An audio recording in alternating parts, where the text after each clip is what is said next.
Cory Booker has represented New Jersey in the United States Senate since 2013. But the Democrat's political career began back home in the Garden State on the streets of Newark. He's in conversation with Faith Salie. It's the best mayor ever. Thank you, brother. Thank you. Appreciate you so much. Love you, man. Thank you for that. Oh, my God. Do you have a crystal ball? Is he going to run? You got no choice. There'll be no announcement here. I'm gobsmacked, man. New Jersey Senator Cory Booker hasn't been the mayor of Newark since 2013. Gracias por todo. But when he walks around his neighborhood, you'd never know it. How did you know that you could go right up to your senator and give him a hug? Because it's him, and he's always like that. You're still the mayor, no matter what, right? I still, the best compliment people give me is when they call me mayor. I love this picture. Booker's parents, who were IBM executives, raised him and his brother in the predominantly white suburb of Harrington Park, New Jersey. He played football at Stanford on a full scholarship, attended Oxford University as a Rhodes Scholar, where our paths crossed briefly, and graduated from Yale Law School. This is home. When it came time to put down roots, This is the community that saw things in me I didn't see in myself. at 29, he became the youngest person ever elected to the Newark City Council. But he quickly grew frustrated. I literally was on the verge of quitting because I couldn't get anything done in City Hall. So he took a different approach. Wherever there's a problem, Booker moves next door. Last summer, he pitched a tent in front of a crime-infested housing project to get more police protection. The city was shamed into action. This is a Newark institution. That success fueled his desire to run for higher office. You ran for mayor of Newark in 2002 and you lost. If you were going to have a spectacular failure, my best advice is to have a documentary team there to capture it.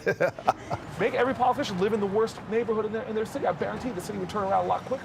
Your opponent, Sharp James, called you. Oh, and these were meant as insults, let's be clear. Yes. You were white, gay, Jewish, Republican. Yes.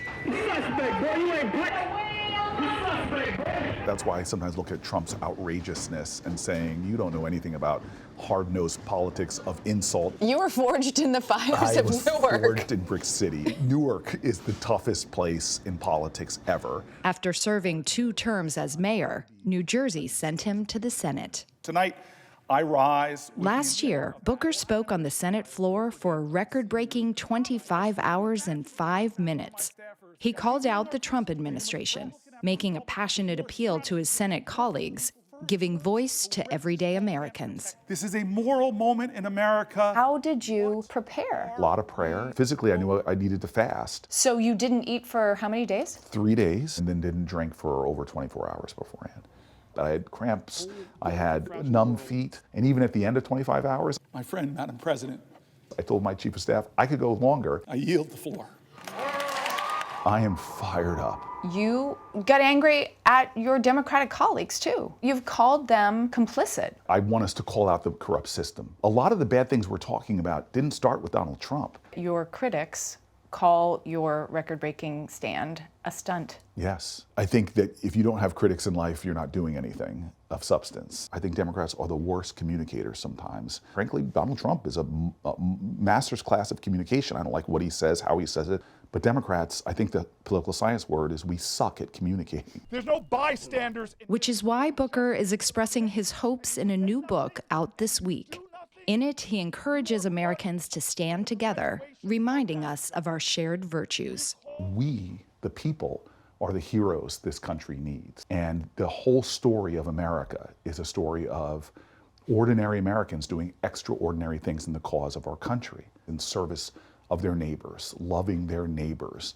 And love is sacrifice, service, kindness, and grace. Our country is full of that. Do you hear people say, is this guy for real? I heard that when I ran for president the first time a lot. The ideals of love, the ideals of empathy. At this point, when we have meanness and cruelty elevated to the highest office in our land, I'm going to do everything I can to match his frequency of hate with a frequency of love. As much as he strives to create community, I'm gonna say I love you, sir. the senator is not without his detractors. Some on the left have been critical of what appears to them to be your unconditional support of Israel. Look at what I'm doing. I am the senator right now leading the fight, for example, about settler violence in the West Bank. This is an issue that unfortunately people think is binary. As somebody who has been working to get humanitarian aid to Gaza, to me this is about saving lives, ending the nightmare. There will never be Israeli security without Palestinian autonomy. There will never be Palestinian autonomy without Israeli security. And as the standoff in the Senate continues over U.S. involvement in the war with Iran, Booker is calling for hearings and accountability. Do you think this war is unconstitutional? I know it's unconstitutional because the fair reading of the Constitution, only the United States Senate has the right to declare war.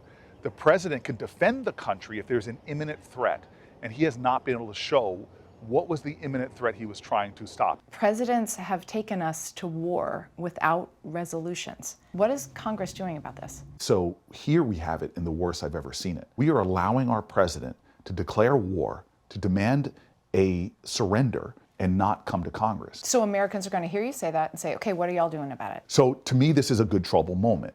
How can we shut down Senate business as usual and force hearings? This past week, Booker has been the face of his party's resistance, so far unsuccessful. And he's also been pushing a bill to help Americans lower their federal income tax. Politics aside, the 56-year-old has plenty to smile about.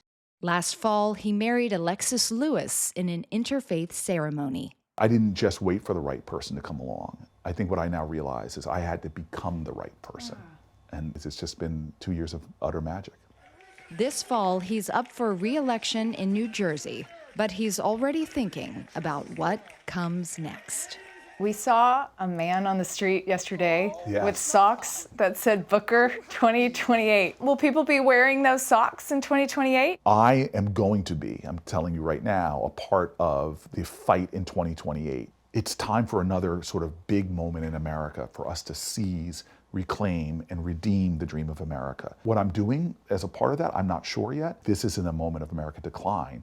This is the moment in that chrysalis of darkness that we are about to emerge again and soar to new heights.